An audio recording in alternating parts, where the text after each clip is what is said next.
Hello, Garland Nixon here, and the Neocons are set to do what they do best: screw everything up and take an L. Let's talk.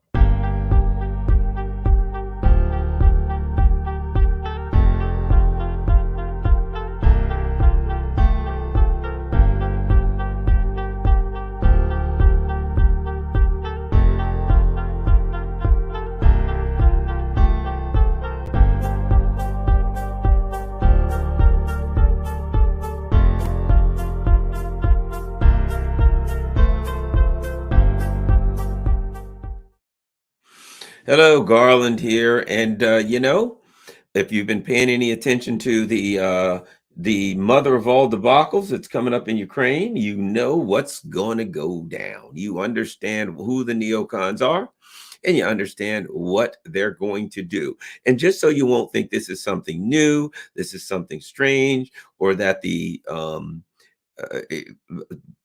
farcical, absurd stupidity, the stupidity of the new neocons is something new. Let's take a look at something. Let's go all the way back to the Bush administration, the Bush, W. Bush administration. There was a guy, I'll never forget this, General Tommy Franks, and he mentioned one of the guys who was an undersecretary. He did what uh, uh, uh, um, Victoria Nuland does. And Tommy Franks, let's read it. General Tommy Franks was complaining about his job one day and said, I have to deal with the effing stupidest guy on the face of the earth almost every day. He was talking about noted neoconservative Douglas Feith, who was then the Pentagon's undersecretary for policy. Why do I bring that up? Because common people like you and I can look at what the neocons are doing and we say to ourselves, wow, these people really are morons. But if you get around some of these people, and I've been around some of them, it's astonishing how stupid they are. It is stunning. It's remarkable. You just don't, I mean, in your common everyday life, you don't run into people this stupid. You don't. You run into people who are intellectually maybe challenged, but not the level of stupidity that you run into with the neocons. They are unique in their properties of stupidity. And when you watch them, it's because they are ideologues. They are cult members. Remember something. Let me see if I can find this. Let me see if I can find this. Donna Brazil, one of the things that she said, and I think, and I should have pulled, perhaps, there we go. Look at this. This would tell you, and Hillary was a pure neocon, right? Pure neocon. Let's look at this. This should have been a hint.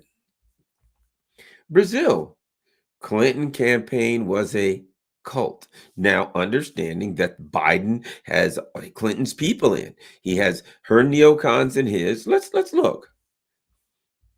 Former interim Democratic National Committee chairwoman, blah blah blah, in an interview referred to Hillary Clinton's 2016 presidential campaign as a cult. I'll put it all in there, but it should have never been a close race, he said. Why did they lose? What was it at the end of the day arrogance? Now, let's change that. We're not talking about why the Hillary people lost, right? We're talking about why they lose wars. We're talking about why they lose in Ukraine, right? So let's take that. Remember, this is Donna Brazil talking to Morning Joe, of all people, talking about a cult, and said the Clinton campaign was a cult. But let's take the neocons and put them in here and say, why is it they're losing in Ukraine? Why are they screwing up so bad? And let's use this to answer it. I haven't even read this, but I bet we're going to do this together. I bet you it's going to match. So, Garland, why? Why is it the neocons are losing in Ukraine? Was it arrogance? It was a cult. I felt like it was a cult. You could not penetrate these people, right? So that's what she said. Well, she didn't say much else after that. Not in here. They probably didn't want to. But here's the bottom line. What did she say? It's a cult, and you can't penetrate them, right? So what's going on with the with the neocons in Ukraine. Hillary decided she was going to win. I remember reading that there were some people like in Wisconsin and Michigan, and they were saying, look, we're grassroots people on the ground. We don't have what we need. We need more people out here. We need yard signs. We need this. We need that, blah, blah, blah. And their answer was, but we have a computer model here at our headquarters in Brazil, I mean, in Brooklyn, and that computer model predicts a victory. That's what a cult does. They come up with the answer and then they wait for that to happen. This is going to happen. We know it's going to happen. It's got to happen. There's no way it can't happen. And then, of course, it didn't happen. So what happened? They didn't worry about what was actually going to go on in the battlefield. They didn't stop to look at, let's say, take into context history. You challenge Russia on Russia's border, they end up in your capital, Berlin, Paris, whatever the case may be. If you look at Russia's history in wars, challenging Russia in a ground war on their border, that rarely ends up well. But the neocons decided that this time would be different. You know why? Because I will guarantee you that they ran a computer model and they looked at it and they're like, what do you think? Well, we've got a computer model and our guys, the Russians are going to fall back and we're going to do this and we'll attack them and they'll use HIMARS. And remember, they didn't even start with HIMARS or anything. They were old Soviet Tachka-U missiles and things like that, right? They were going to use these old things and they were going to take the Russians out. But if you think about it, think about this. Ukraine had a lot of old Soviet weapons, right?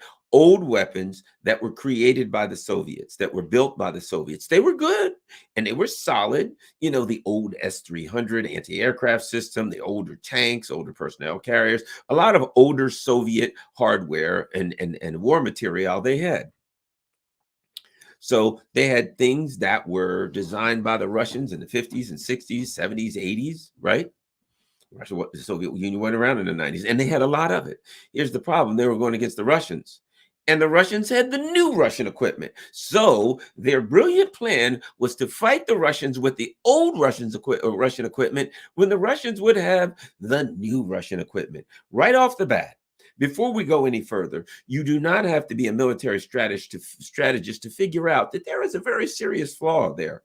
We're fighting the Russians. Number one, they designed and built the old equipment, so they know its weaknesses. Number two, they designed and built the new equipment, so they made sure that it's better than the old equipment. So these geniuses decided they were going to take the old Soviet equipment and go against the new Russian equipment, and now they're shocked that they're taking an L. How about that? And you know what?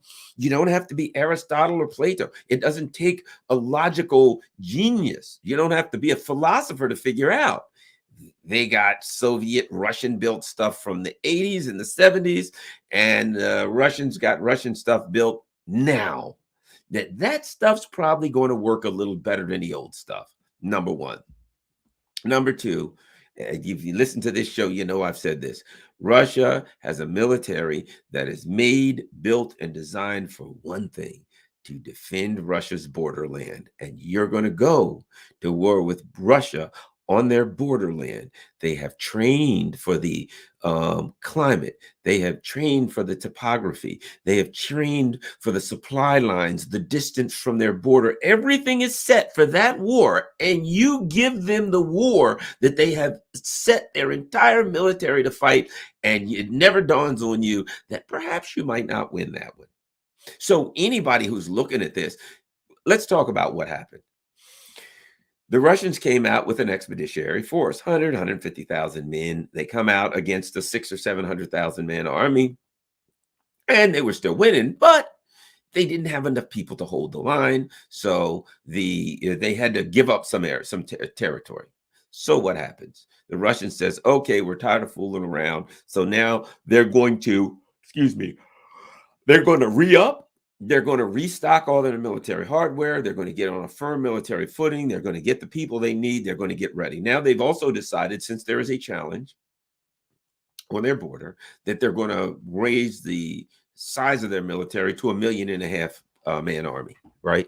And they're going to increase the size, increase the hardware, increase everything. So Russia is like, we're going to prepare ourselves to be able to defend our border. We're even better, even more effectively, to have a more powerful army.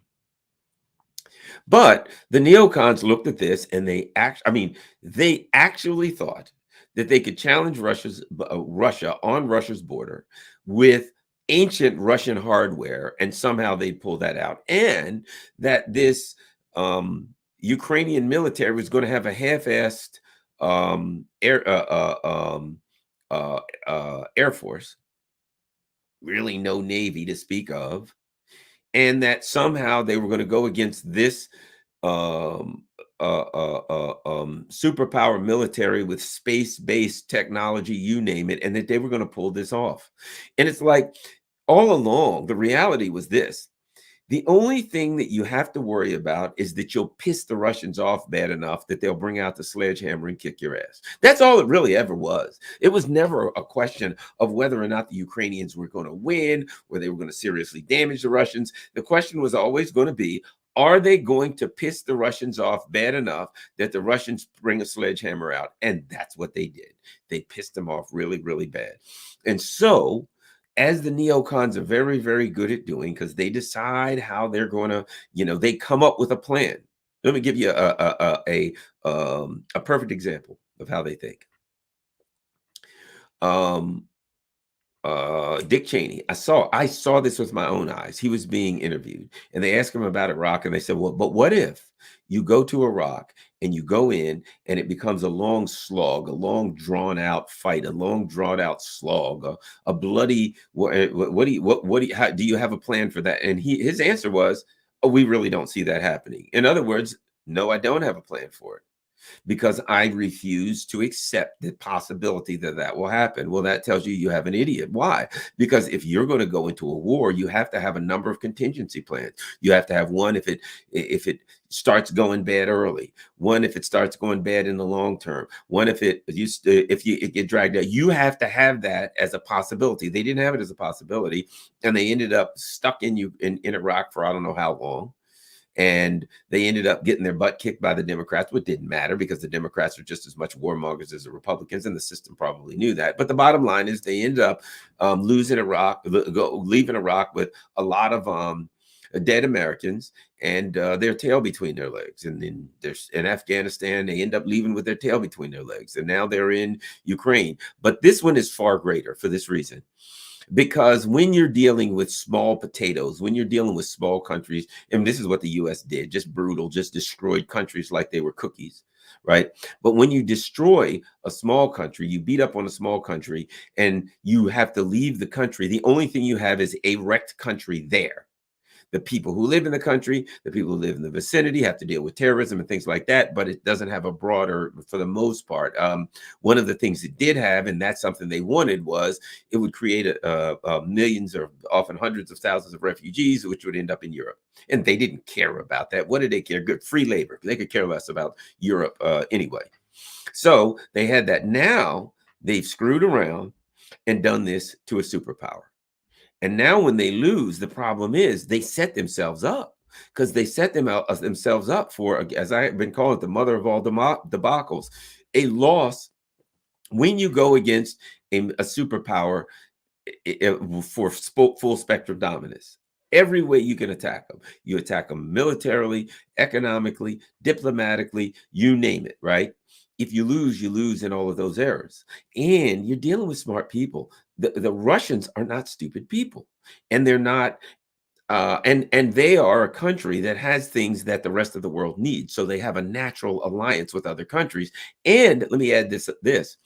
And because everyone knows why you went after them, because they are an emerging superpower, and you don't want anyone to challenge you. Anyone else who has the potential to be an emerging power is going to side with Russia because they know they're next on the plate. At some point, they're on the menu for you.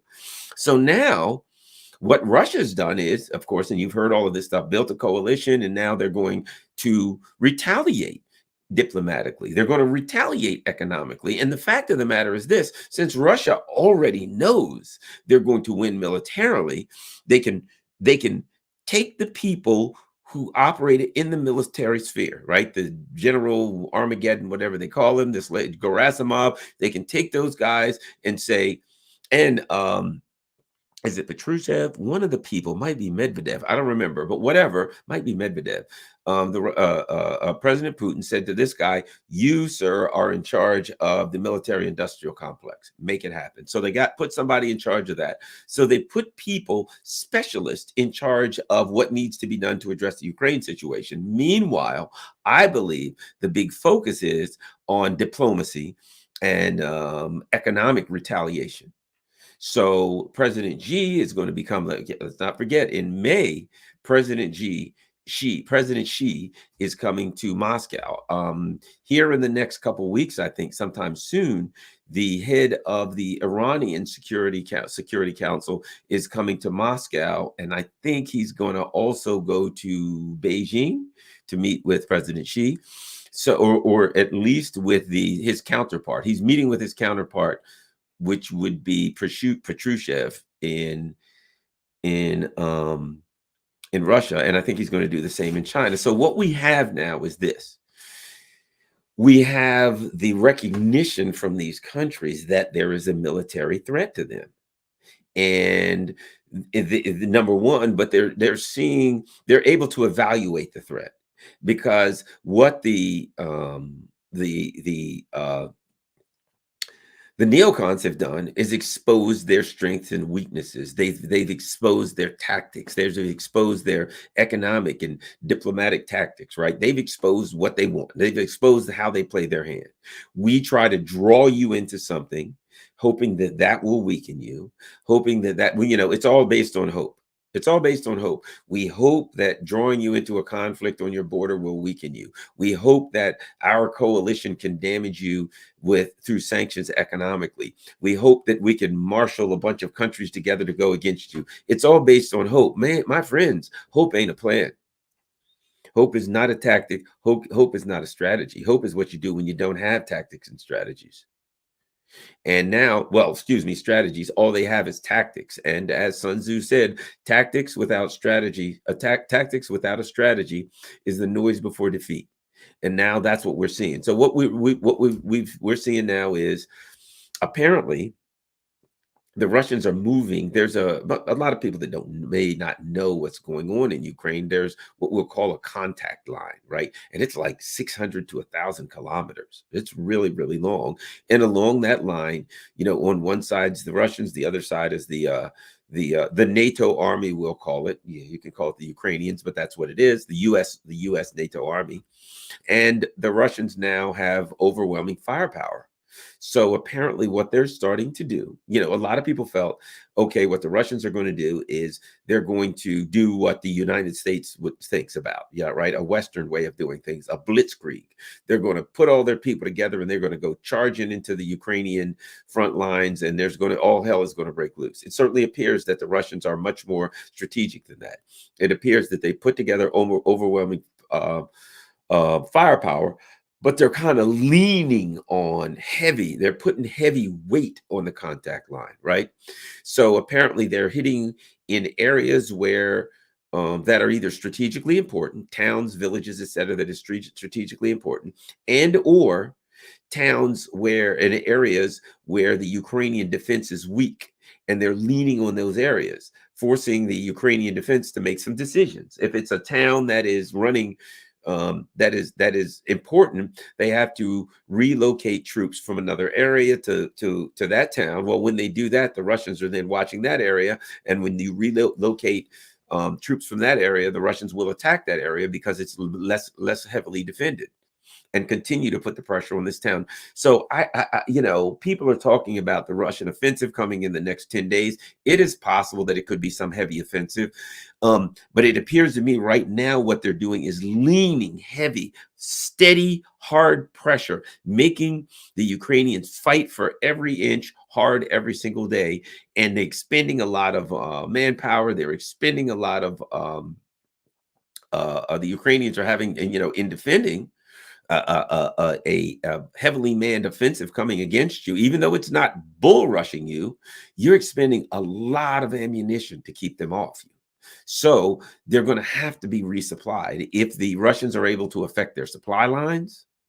And if the West has trouble just coming up with the amount of ammunition that the Ukrainians need, forget supply lines, actually coming up with the number of rounds that they need to fire, the number of the replacement of hardware that gets blown up.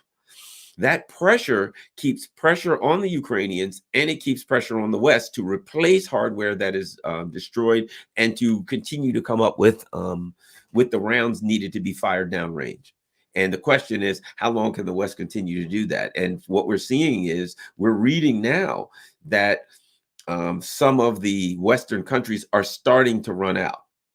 So whether the Russians will say, on the anniversary, now that we're getting close to the 1-year anniversary, we're going to make some big move, or they're just going to keep maintaining heavy pressure, which at some point, if they maintain heavy pressure all along the contact line, some of the areas are bound to just collapse. You know what it's like? It's like, again, when you talk about Zen, it's the difference between water energy and fire energy, right? Some people have fire energy, and they get mad or upset or whatever. When they do things, they just boom, they blow, right? And when they try to dominate people, they just try to run over you. And there are other people who would be water energy, right?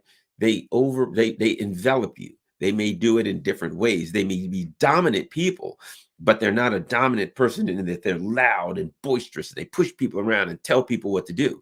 They may be the kind of energy that is a natural leader, that demonstrates to people their ability, demonstrates to people their knowledge and their intellect, and people follow them, and they dominate a room because the people in the room want to hear what they have to say, right? That's a water energy, right? You don't have to run over and crush and blow everything up. You just slowly envelop everything around you. And I think what we're looking at right now, one could argue, based on what I've been seeing the past couple of days, that the Russians' offense has already started, and that it is started by an envelopment kind of maneuver as opposed to a blitzkrieg charge. Remember, the blitzkrieg was like an arrow, right? If you look at how it's actually done, like an armored arrow, and they would hit one spot in your defensive lines.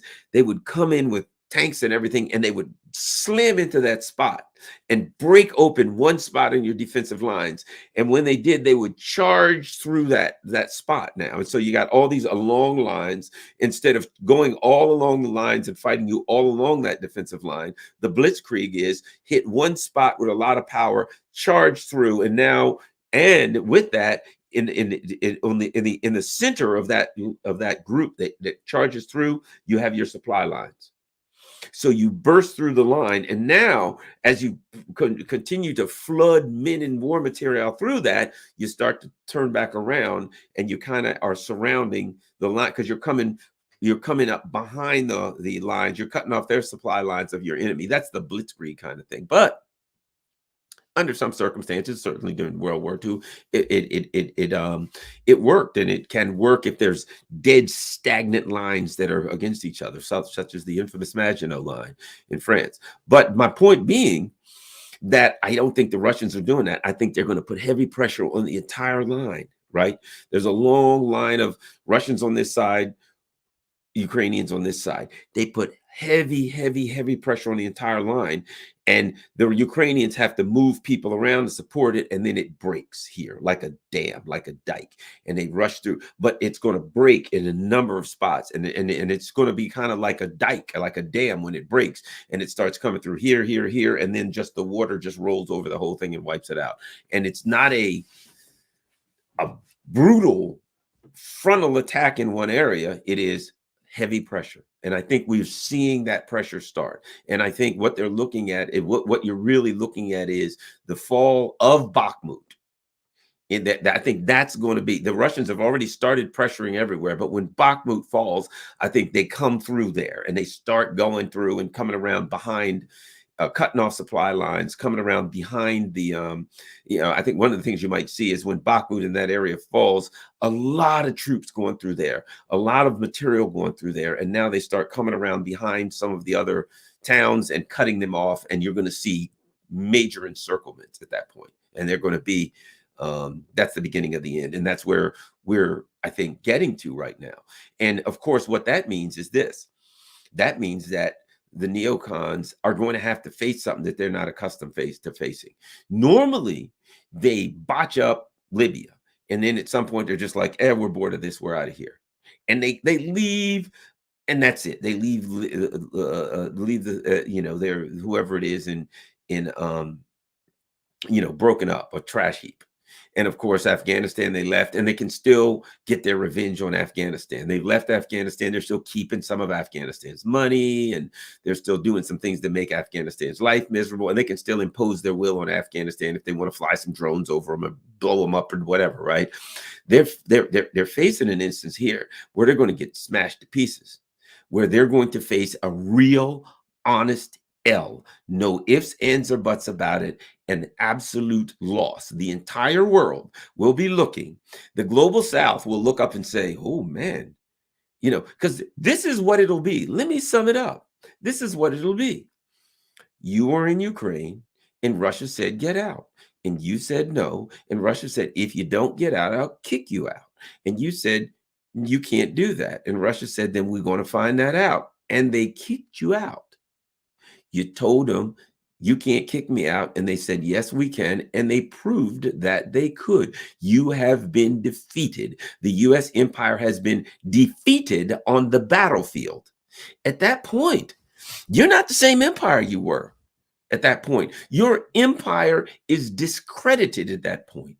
No, people are not going to be afraid of you. One of the things that makes the U.S. empire powerful is that people are afraid of them. They're like, oh man, we don't want to mess with them. They'll attack us. They'll blow us up, whatever, right?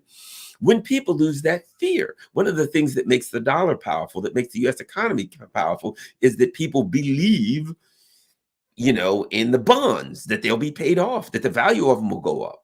But one of the things that makes you powerful is respect. People believe that your economy is strong, that your bonds will pay off, that your military can overwhelm them. People believe those things. When people don't believe that stuff anymore, you're nothing. So now, and let me add this. This is what I'm hearing from people. What are they going to do? Oh my God, what are they going to do? Are they going to do something stupid? Let's start here. What are the neocons' options? What are their options? So clearly, Russia's going to impose its will on Ukraine. We can read and see already that the neocons are trying to set up a way out, but they don't know how because they're idiots. They're the stupidest people on earth. So now it appears one of the things that we're seeing is they're rearranging the chessmen in Ukraine. They're saying, oh, we want this person out and that person in. We're going to fire this person. They're doing all of that so they can have the right people that they want in. That ain't going to do them no good with the Russians. They still have a mentality that says we're the unipolar power. So even no matter what happens in Ukraine, the Russians are going to have to bargain with us and give us what we want, and we can set the terms for the end of this. Bad news. To the victor goes the spoils. You are not setting the terms. The Russians will impose their terms. And what are your options? Clearly the we've gone over it on this channel time and again. The Europeans have made it clear. Our red line is we ain't going to war with Russia. The Germans and the Italians and the Austrians and the French have made it clear. We have a red line, buddy. We ain't going to have another world war. We're not going to war with Russia. Right now, Germany is really upset because they've been had about these tanks. They know who blew up the Nord Stream pipeline. We're reading lots of articles. The British, literally, they got like 50, 60, 70,000 people in their military. That's including everybody, administrative people, truck drivers, cleaners, cooks, you name it. They got nothing. They are not in a position. So you can't, right now, let's start here. The U.S. can't go to Germany and say, okay, Germany, give us all your troops. We're going to fight Russia. France, give us all your troops. We're going to fight Russia. UK, give us all your troops. UK is the only country that is stupid enough to do it. But the problem is this: they ain't got nothing to give you. So you go to all of them, and Russia, and at that point, I think France and Germany says, we're out of this mess. We ain't doing this. We told you this was our red line. We are not going to have this. Germany and France are going to turn on them if they try to start this, because they look, Germany and France, the two countries that decided to go to war with Russia, they know how this thing ends. They've experienced it. It wasn't pleasant. They ended up with Russians in Berlin. They ended up with Russians in Paris. They don't want Russians in Berlin or Paris anymore. That's the red line for them. They do actually have a red line. Why do they have that red line? Because they know their people will revolt and their country will fall apart. There ain't no damn way in the world that Germany or France can say, okay, we've decided to have a draft, and we're drafting all the young men to go fight Russia. At that point, their country falls apart. Their country falls apart because the people know how that ends. And they ain't doing it. They're not going, the World War III ain't happening. So the neocons do not have the option of going to Germany and France and Austria, et cetera, and saying, all right, guys, Hungary, how's that going to work out? Turkey. Do you think Turkey's going to do it? All right, Turkey, muster up your 700,000 people. We're going to fight the Russians. They're going to say, what do you mean we, Yankees? We ain't fighting no Russians. You finally lost your mind. And the second biggest land army in NATO is Turkey. They don't have an option. They face complete total revolt and disintegration of NATO if they would attempt to make that. Now, so what else are their other options? Some kind of a missile attack on the Russians? Is that an option? Okay, we're going to attack the Russians with missiles. Russians got a few missiles. That's one thing they do pretty damn well is missiles. You have innumerable bases surrounding Russia, and they're all in missile range. So if you want to get in a missile fight with Russia, then what? Then what? Okay, here's what we're going to do. We're going to attack, launch a salvo of missiles against Russia, which they're going to shoot a lot of them down. Some of them will get through. But guess what? When you do that, there's a salvo of missiles coming back. And when those salvo of missiles coming back, you ain't going to have no bases left. And then what do you do the second day? You launch a nuclear weapon, and then that's suicide. That's not an option, and they know it. They know what their options are, and they know how far they can go that will give them a complete revolt and a complete disintegration of NATO. They know that. They don't have those kind of options. So what can they do? They're going to run into a brick wall. Because at some point, here's where I see this thing goes. The Russians, it becomes obvious this is over. The Russian wins. And I don't think may not be all that far away from it. The Russians may not be in a rush to do it, to tell you the truth. They may not be in a rush to do it. But let's just say we get to that. When we get to the inevitable point where everyone with one brain cell looks at this and says, because right now it's over. It's over right now. It's just a matter of how it ends. But everybody with one brain, with a brain cell, looks up and says, "Oh man, this is not. We can't keep doing this."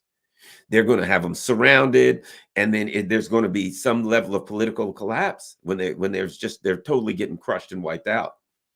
And at that point, the Europeans, no doubt, are going to say, "Okay, guys, we got to negotiate a settlement here." But here's the problem. Here's the next problem that the neocons have, and that is, and this is critical, the needs of the Europeans, the security needs of the Europeans do align with the Russians. They need the same thing. They need some kind of a border area where nobody attacks anybody. But it doesn't align with the needs of the neocon, who simply are trying to maintain a unipolar world that doesn't exist. So here's the big problem the neocons have.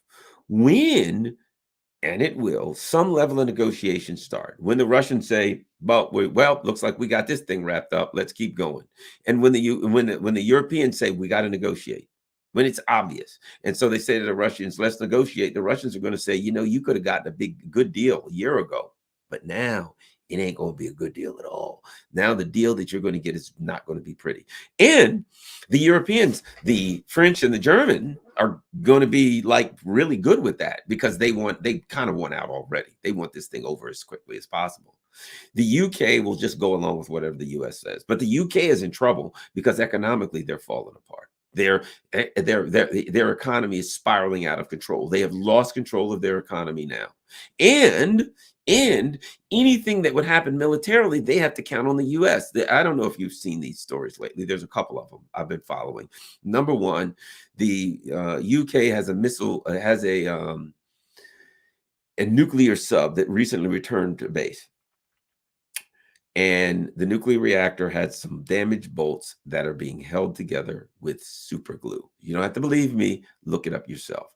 Now they put to sea another major, the Brits put together a major warship of some type, right? They put this thing to sea and they found out that the props are misaligned. They're not aligned correctly. So the ship can't run. I mean, and if you think about that, I was in the boats. I did search and rescue on the bay, hovercrafts, big boats. I know a lot about boats, right? And I mean, it ain't hard. You got two props. You got the ones that I used, some twin engine boats and twin engines, and there's dual props, but everything has to be aligned. And so, you're talking about two huge engines spinning these gigantic props. If anything's misaligned, you're going to get vibrations that'll tear the thing apart and significant damage when you talk about the size of these shafts and props and things like that. I wouldn't say it's simple, but for ship manufacturers, it should be simple. The Brits been building ships for a while, so they should be able to figure it out. Well, they put this warship to sea. The shafts are misaligned, so it won't work. It's got to go back to dry dock and have some major work done. They can't even put a ship to sea. These are the Brits. They used to rule the high seas. They got super glue holding their you may not believe me. I think it's important. Let me see this. UK sub. You're not going to believe this. Sub. We'll look this up together. Super glue.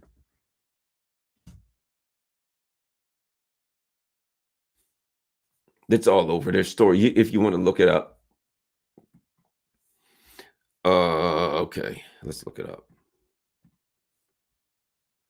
You don't have to believe me. A UK nuclear submarine had its broken bolts fixed with superglue, report says. The British Navy ordered an urgent investigation this week after finding that the broken bolts in a nuclear submarine were fixed with superglue. Inspectors said they found a defect on the HMS Vanguard during a recent maintenance, blah, blah, blah. Listen to this. At least 7 broken bolts on the submarine's reactor chamber were glued instead of being replaced. They originally broke due to over-tightening. The bolts were found just as workers were set to fire up the reactor to full power for the first time. Gee, I wonder how that would have worked out. Fire it up, boom, mushroom cloud. Okay. The MOD said the fault was promptly reported and fixed, while contractor Babcock told the Sun there were no nuclear safety issues and the reactor would not have exploded had the damage not been found. Of course they're going to say that. Do you really think they were going to say, hey guys, if we hadn't found that, we'd have a mushroom cloud over the the North Sea as soon as this thing went putting away? So trust me when I tell you this, I do not think that the Pentagon is going to feel real comfortable calling the Brits saying, hey man, we're taking on the Ruskies. Let's get ready to rumble. And the Brits will be like, we would, but we're fresh out of super glue, so we can't keep this reactor going very long. Do you have some duct tape? Their military is being held together with duct tape and super glue. Now, I'll say this. If it was duct tape, they'd probably be good. Nuclear reactor or not. I mean, you get the right duct tape. They got this stuff called Gorilla Glue. They're Gorilla Tape. You put that stuff on a nuclear reactor, man. You don't even need bolts, to be quite frank. You just use that Gorilla Tape or whatever it is, that nuclear reactor. You could blow, the whole world could be blown to smithereens. That duct tape's still going. Let's try this, if that ain't good enough. UK ship misaligned.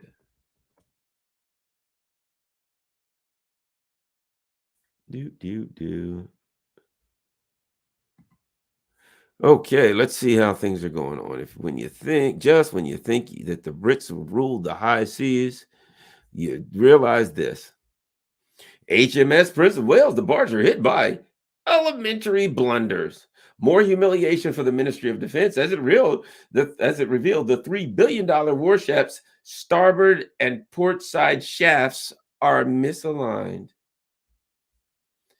The HMS Prince of Wales has been just behind a paywall, has been delayed further after engineers discovered elementary mistakes in the in the warship's shaft alignment. Okay.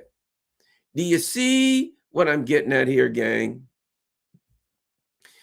The options for the US to get together a coalition of the willing ain't there. Germans ain't doing it. French ain't doing it. Let me keep going. There's another one. UK 1 day of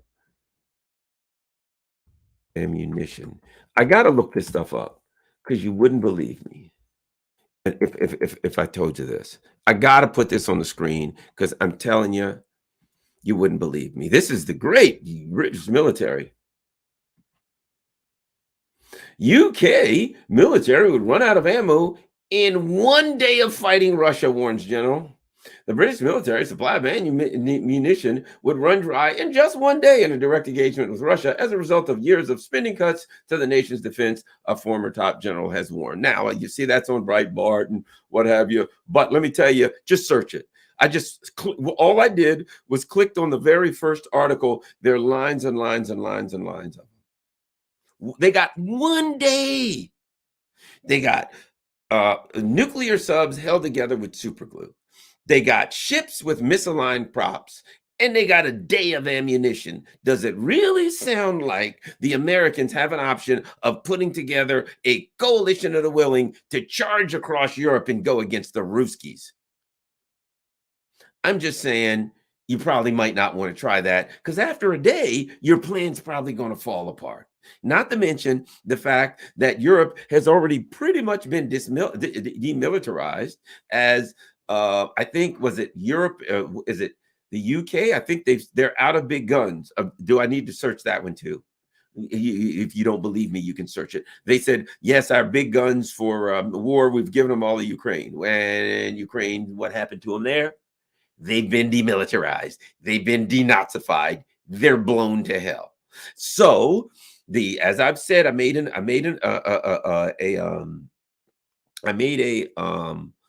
video about it.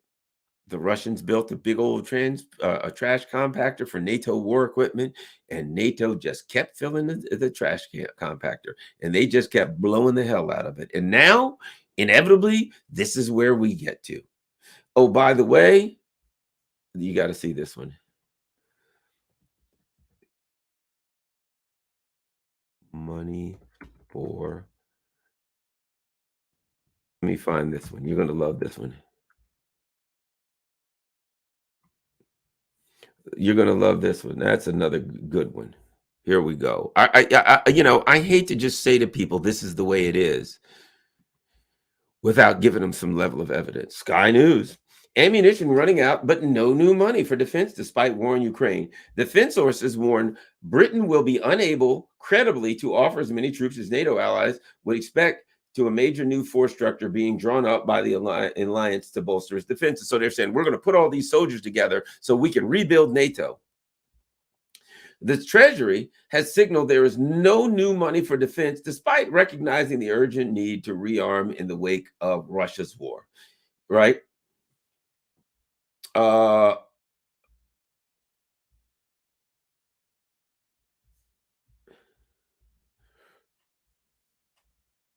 So bottom line is this. What have I just said? Their ships are being held together with friggin' bubble gum and duct tape. They got 1 day of ammunition, and they got no money to buy any new ammunition. So they'd run out after 1 day, and they'd be like, hey, more ammunition? Yeah, we got to wait until the next fiscal year.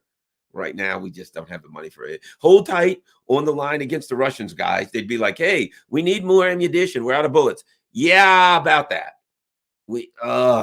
When's the ammunition coming? Yeah. Ooh. Grab your calendar. No, I want to look at my watch. I need ammunition within hours. Yeah, hours, about that stuff. Well, the way we see it, we're going to start having meetings in March or April about next year's fiscal. But March or April? No, no, that's when the meetings start. We're figure next fiscal year starts September 1st.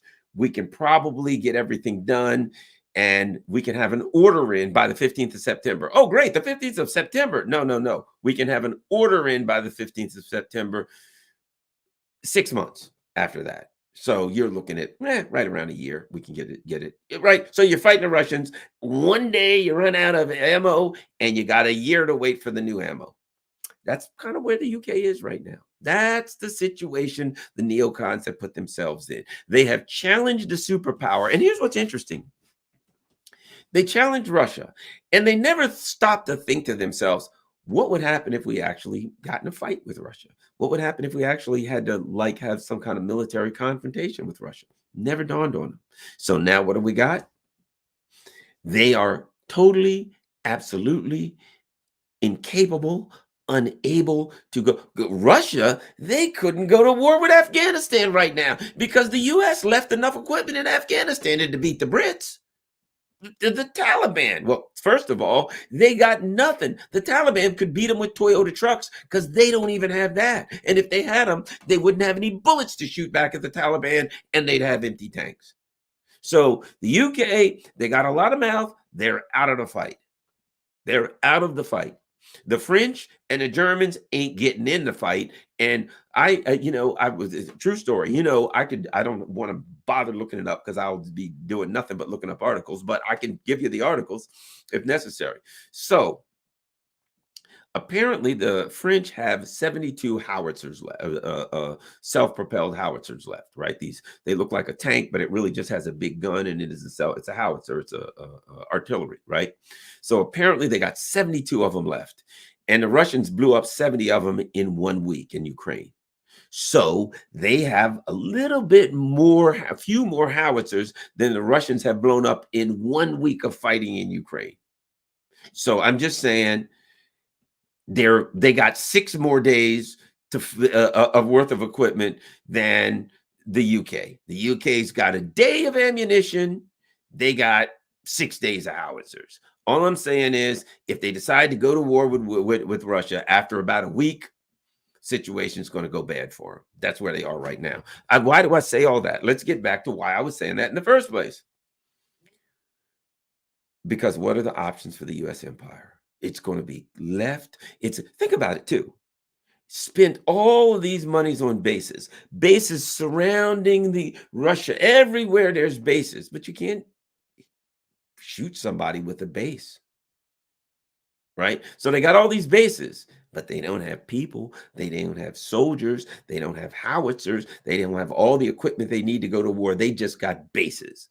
And Russia may not like the bases, but they ain't scared of bases. Bases, you can have a base. Bases got to have people. They got to have soldiers. They got to have equipment. They got to have all the things that come along with the base.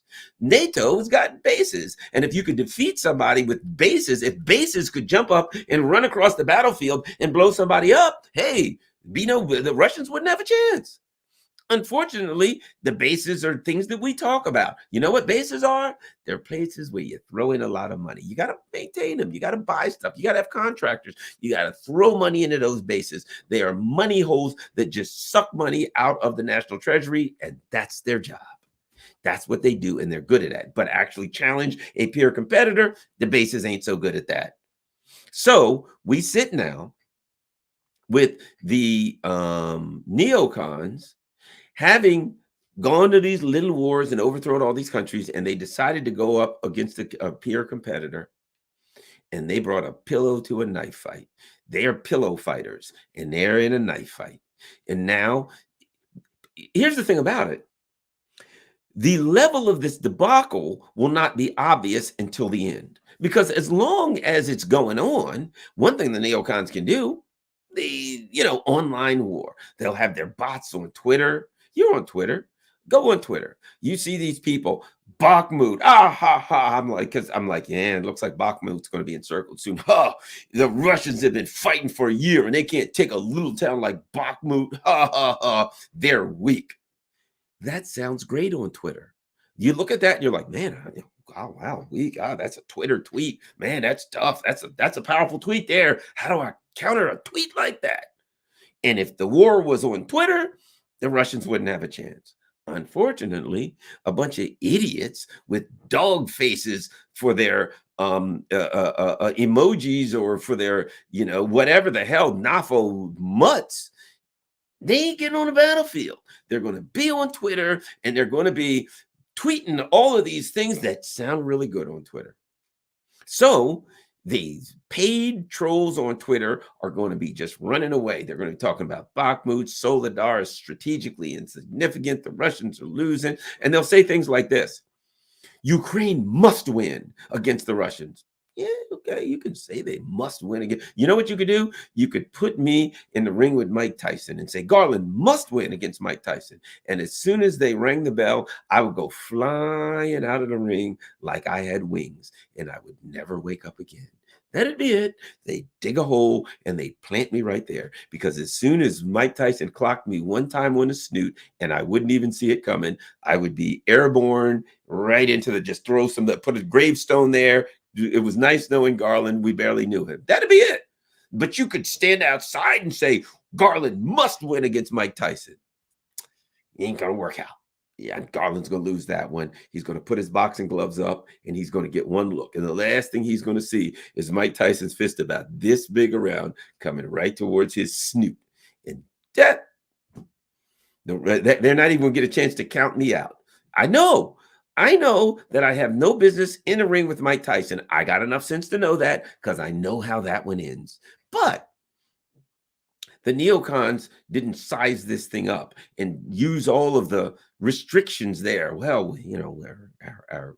let's look at our compadres here. Let's look at our alliance. Hey, Brits, what do you got? Yeah, some submarines held together with duct tape and super glue. Yeah, that probably ain't going to give us a whole lot of strength in battle.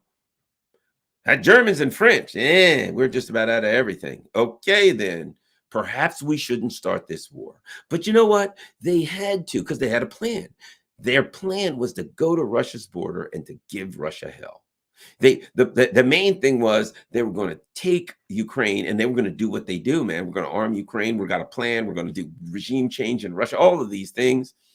And all of it's gone bad. And now that it's gone bad, they're not just going to be able to walk away from Ukraine. Because walking away from Ukraine, Russia's going to be, the little Cossack dance where they cross their arms and feet and they go down and kick and down and up and kick. Russia's going to be doing the Cossack dance from one side of Ukraine to the other. They're going to be high-fiving. You ever watch an NFL game and you see when those guys throw a touchdown, they're dancing, they're jumping in front of the camera, they're doing the cabbage patch, they're rolling over. That's what Russia's going to be doing in Ukraine. They're going to be doing an in-zone dance celebration in Ukraine. And they're going to say to the world, we told the United States, stay off our border, but no, we're going to overthrow Ukraine. No, Vladimir Zelensky's tough. Ooh, the Azov battalion's going to kick your butt. Yes, sirree. We tried to tell them, don't come into Ukraine. But they had to come into Ukraine, and now the inevitable happened. So, and Russia's going to say, so let that be a lesson to everybody. You don't want what Biden and his team got. If you don't want what Biden and his team got, don't do anything as stupid as they did. And you know what? I suspect that the global South will be cheering them on. They're going to be like, somebody finally kicked the United States out of an area. The global South is going to be cheering. They're going to hold up pictures. They'll have pictures of Putin in their room, from busts of Putin, statues of Putin from one end of Africa to the other end of Latin America. Vladimir Putin will be their guy. And they'll say, he's the guy. He's the one that kicked the United States butt. And to be quite frank, there is nothing that the only option that the neocons have is friends in show business. Wayne Fetterman is here. He's an Emmy. The only thing, Emmy award-winning producer, actor. Stupid, stinking Google. One thing I hate is your phone always listens and Google always thinks you're saying, whatever, calling it. It can be nice when you want to know what time it is and you yell, okay, you know what, and then what time is it, it'll tell you. But when you're trying to do a show and it just starts yapping, it's a pain in the ass. Okay, so let us continue. So let's think about what this L is going to look like. Let's think about how this thing actually ends up. It ends up with Russia doing whatever they want in Ukraine, right? Imposing their will on Ukraine. It ends up with at some point, fracture of NATO. At some point, the NATO countries, look, let's face it, they saw you get your butt kicked too. France and Germany saw you get your butt kicked. What are you going to tell France and Germany? We're going to protect you from Russia from now on? How about that? That ain't going to work real well, is it? Hey, you know those guys that just beat the bloody hell out of us? Yeah, that just kicked us, degraded us, slapped us around, threw us on the ground, spit on us? Yeah, we're going to protect you from those guys. You can't protect yourself from those guys. So I know you can't protect me from those guys. So the entire concept of NATO is over. They may pretend like there's still something there. They may still have to play the game like something's there. The concept of NATO is that the U.S., here's the concept of NATO, that the U.S. empire is strong enough to, quote, protect Europe. This is the joke that they say.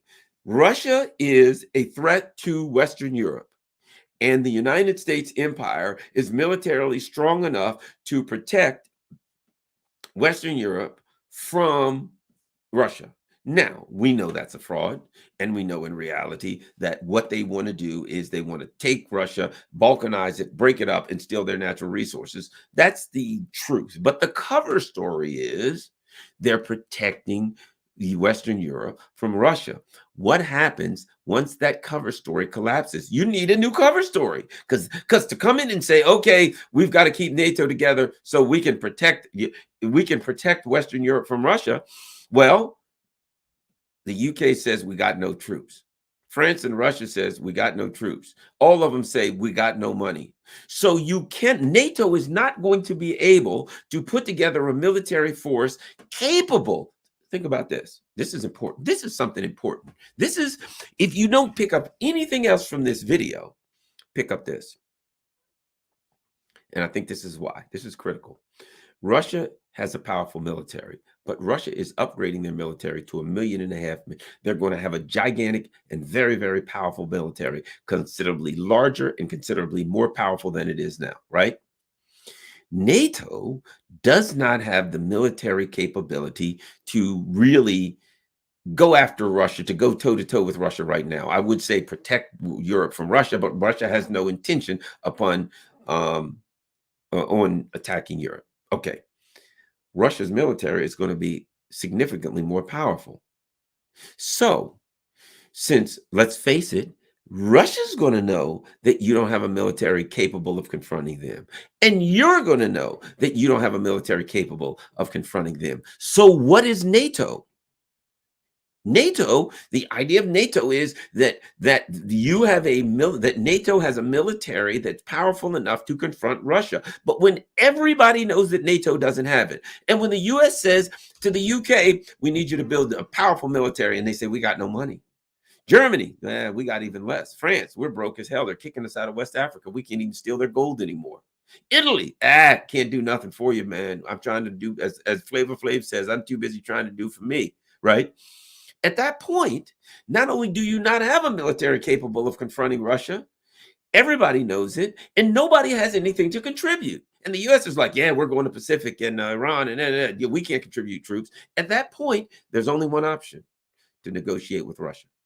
There's only one option, period. And that is, you got to negotiate with Russia.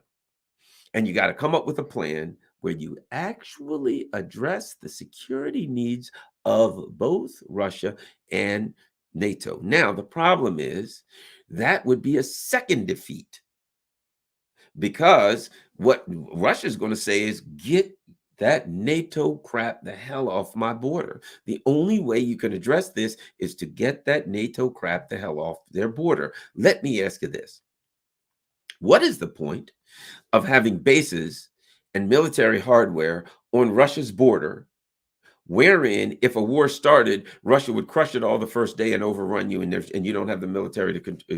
The only way that the European countries can guarantee their security with Russia is if they come up with a security agreement through diplomacy. They no longer have the physical capability to ensure their border security. Russia does, and it's strengthened itself. So Russia's going to say, we got the physical capability to ensure that you can't attack us, but you don't have the physical capability to ensure that we can't attack you. Now get your stuff off our border. And if you don't, we'll knock it off. And you know good and damn well it ain't nothing you can do. If Russia says, we want that stuff out of Poland, we want that stuff out of Romania, we want that stuff out of Baltic, like whatever, right? We want it out.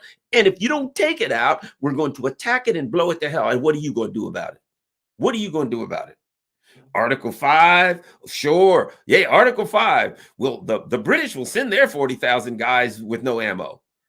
Article 5, we're all going to Poland. Germany, hey, we don't really like the Poles and they don't like us. France, we only got 70 howitzers. They'll be blown up in a week.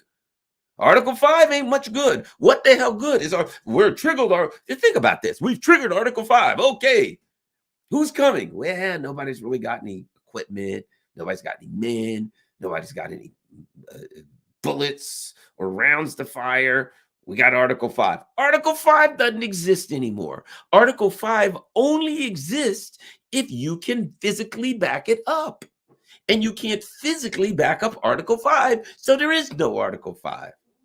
People are like, yes, Poland's going to try to trigger Article 5. And who's coming? Who's coming? Who's got anything? They don't have military infrastructure. They don't have the military so Article 5 doesn't exist because there's nothing to back up Article 5. It's like me saying, yeah, if you mess with me, buddy, you have to fight my 5 brothers.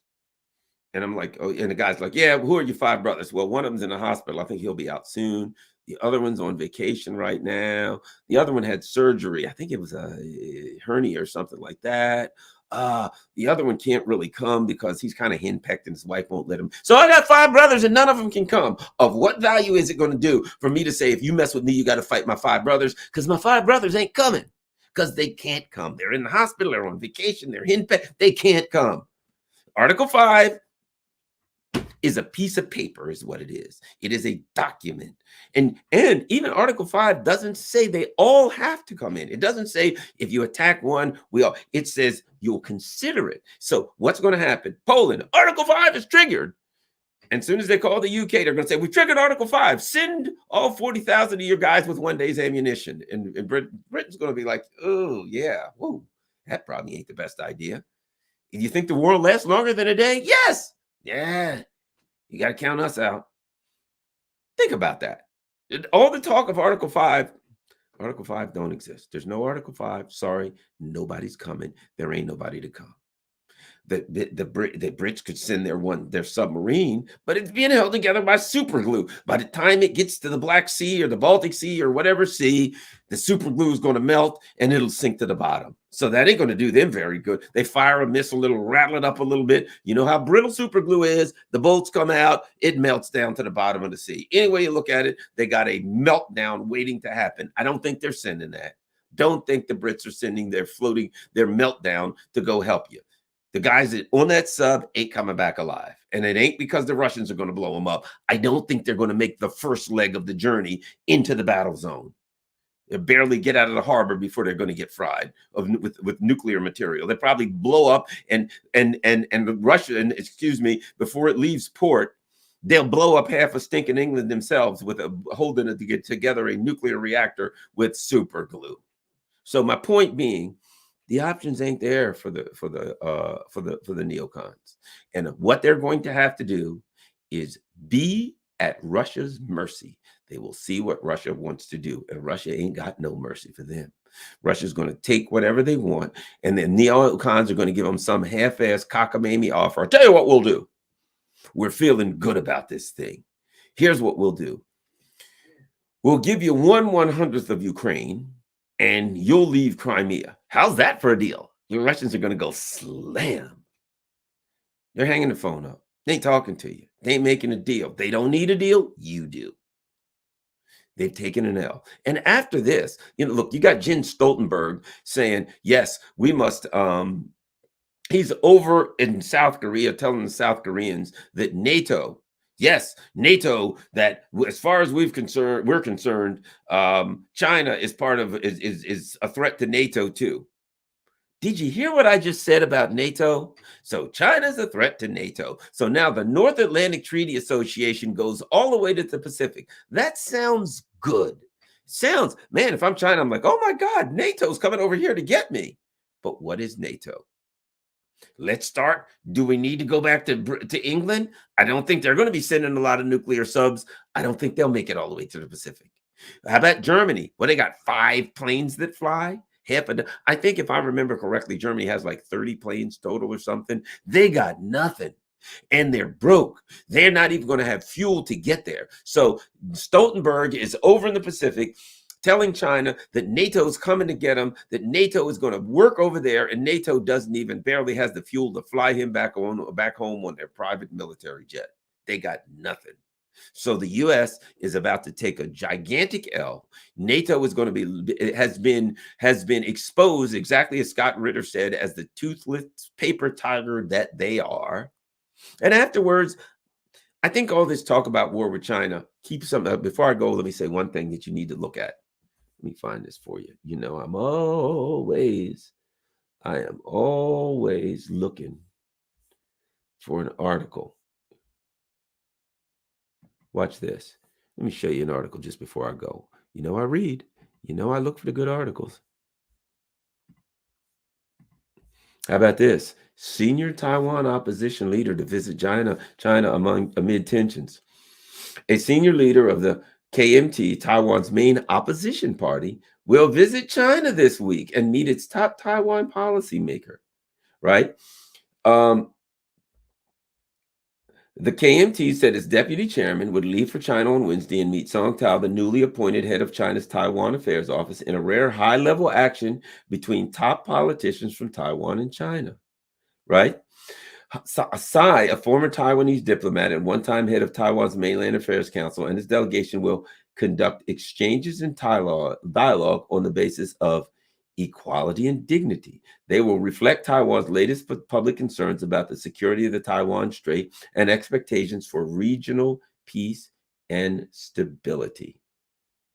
Right? Here's what you need to know about that.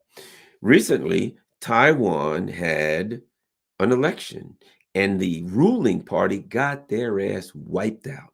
The KMT is the opposition party. The KMT is an independence party, but they're happy with the status quo. They don't want war, and they're fairly friendly with China. I mean, they're not the best of friends with China, but they like the status quo. They're not like the current party in power. They're more likely to say, look, let's keep things the way they are. We don't want no trouble. They're not antagonistic towards China, and they are set in the next election to win big. Do you see what's going on?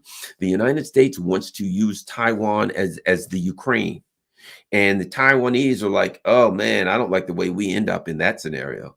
So now the party that's going to take power next is meeting with China, and China's meeting with them. And what do you want to bet? They're working out a deal. The U.S. is like, we're going to war with China, but they got to have Taiwan to do it. They got to have idiots in Taiwan who are going to throw themselves on a grenade in the same way that Ukrainians are. And right now, they're setting up diplomatically so that when this new KMT takes power in Taiwan, the Chinese will have deals with them. They'll have financial deals. They've got sanctions. They'll drop the sanctions. They'll keep the status quo. They'll sign some deals. And you know what? All this business about the U.S., we're arming Taiwan. And the KMT are going to say, no, thanks, man. We don't want any enmity between us and China. We're going to turn the dial down. So I suspect that the plan for the U.S. to try to goad China into attacking Taiwan and using Taiwan against China is starting to crumble because the Taiwanese ain't going to go along with it. And then what do? What do they do then? Yes, because you know what it is? It's we'll try to goad China into attacking Taiwan, and then we'll try to use Japan and South Korea as Ukraine's and get them blown to hell, and we'll try to mess up with China. That's the plan. But what happens if Taiwan backs out of it? And Taiwan looks to be backing out of it, and that whole plan falls. So you've lost to Russia and you've lost to China. And you know what the Chinese know? They know what the Sun Tzu said. The idea of winning is not to win 1,000 battles, it's to win without fighting one battle. Win without fighting. That's what the Chinese are setting this thing up so they don't have to fight you. So they're not in a position to fight you. So they can just do their thing. And they can say, if think about it, the Chinese only really have to do one thing. If they can make deals with Taiwan so that they don't have an adversarial relationship and there's no conflict between Taiwan and China, what does the US have? Their whole argument is we must protect Taiwan from China because China is going to attack Taiwan. But what happens if China is able to eliminate that dynamic? And now, not only do the Chinese say we ain't attacking Taiwan, Taiwan then says we've made some deals with China. We're going to maintain with the status quo. That's all over. We don't need you to arm us. We don't need your weapons. We don't need you to declare us independence. We don't need any of that. We're cool. We're down. We're good with China. All is well. Then what does the US do? At that point, they got nothing. And meanwhile, they ain't barely going to be able to come out of this with their hide. So the bottom line is they're taking an L. They're taking the List of all L's. And it looks to me like the Chinese and Russians are working together to defeat them. And I mean defeat them on a full spectrum range to win the battle without fighting. That's what I think where we are. All right. Thanks a lot, you all. So let me look. I don't see any super chats, but there could be some. I saw some at some point. I saw super chats. I thought I saw super chats. Here's one. Thank you, Andre Gang Gang, for a super sticker. I saw some a while back. Oh, here's one. Salty Texas Trucker. The one guy surprisingly silent is General Mad Dog Maddox. He would have said, I've read the history books and you can't beat Russia and Ukraine. You may be right. Old Mad Dog ain't that mad, is he? Let's see what we got next. Vasyl Bezhkov, Eisenhower warned of the military-industrial complex. Kennedy got the memo in Dallas. You are correct, my friend. Basil Peterson says, life is strange, life is good, life is all that it should be. Man, you're a man of Zen. Garland, what's the chance of a stage provocation at the Raw rally? Do I need to have bail money ready? Some individuals pulled out. Seems very suspect. Look. Here's what I got to say. Look around. Probably you're going to find Ray Epps running around. There will be people trying to disrupt it. There is little question. This thing is growing, and it is their worst nightmare. It really is their worst nightmare, because the worst nightmare of the ruling elite is that people on the left like me and some right-wingers and some libertarians, and that people in the working class who have a lot more in common than they don't will suddenly realize that those bastards are trying to screw us for everything, and we'll wake up and we'll come together. That's their worst nightmare. And I think that's what Rage Against the War Machine is. It's their worst nightmare. It is just everyday people saying, you know what, we may have differences in ideology here and there, but we've got, what these people are doing is unacceptable, and we're going to come together to push back against it. That's their worst nightmare. And Red Chili Pepper, thanks a lot, Red Chili Pepper. J Mats, thank you. Let me see. I think we've gotten all of them. Did I miss any? I don't know or see that I missed any super chats. Oh my. Oh. What's this? Oh, we've already got Andre Gang Gang. Any more? Nope. All right. We're going to check Rockfin. All right. Zach Boyle says, Garland, a reminder, you and JD are being called on literally from across the globe to simply run for U.S. office together. Sometimes people talk about two candidates sharing office. On paper, it's traditional, one president, one VP, wrote 4 years. What will it take to have you guys meet and have a live discovery session, a type of election ticket fluidity? Well, right now we ain't really planning on running.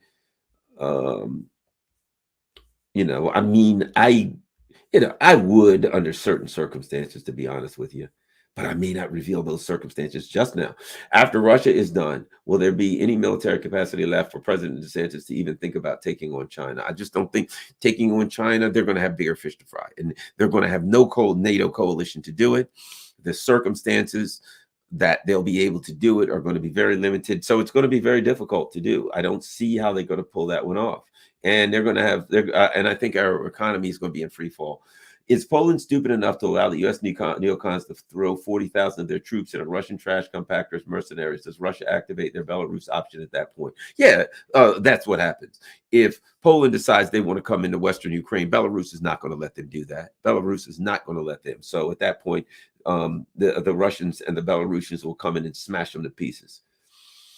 Thanks a lot, JVB. That's what would happen. You are quite correct. If they tried to come into Western Ukraine, the Russians and the Belarusians would come in and dash them to pieces. And keep in mind, if they did, they wouldn't be a NATO force. It wouldn't be NATO because they're throwing themselves out there, and the Russians would have no mercy on them. The Russians and Belarusians would pulverize the Russians and the Belarusians would come out of Belarus and pulverize them. They would make an example out of them. That's what they would do. They would make an example out of them. Copeland Morris says, the political subordination and financial assimilation of the Allies is apparently the objective of the empire. True. Europeans will owe their souls to the company store. This means to keep Germany down permanently has been the hegemonic goal. The empire's power is brittle now. You are correct on all fronts, my dear friend. All fronts, you are correct. Reckless abandon. I see reckless abandon is there. Daniel says, you the man, GN. Best wishes from Uruguay. Thanks a lot. Hey, what a wonderful place, Uruguay. Anybody else? Red chili pepper. That's it. All right, gang. I think that's it. I appreciate everybody. Don't forget, everything's going across there. Buymeacoffee.com, PayPal, you name it. If you're Rockfin, don't forget, what is it? PayPal, buymeacoffee.com, Patreon. If you can do $5 a month, $3 a month, $100 a month, whatever you can do at Patreon would be highly appreciated. Follow me on Telegram and everywhere else. Last but not least, Rockfin. I always got to say this. My Rockfin channel is very important because if they throw me off of here, you'll know where to find me, number one. And number two, which is important, Rockfin's great. It doesn't have any advertisements. No cost. How great is Rockfin? You don't have to pay anything to follow me on Rockfin. It's a free speech channel, so I don't get censored. And they don't have advertisements. That's awesome. Now, the only thing I'll tell you is this. Rockfin, what's the day? Monday. Rockfin does have an option, and this is how they stay. So you ask yourself, how does Rockfin stay on? They don't have any, they don't charge anything, and they don't have advertisements. Well, for those who would volunteer, here's something great. They do subscribers, and the subscribers $14.99 a month. But if you sign up for a year, it's only $9.99 a month. So because they give you a couple of months free.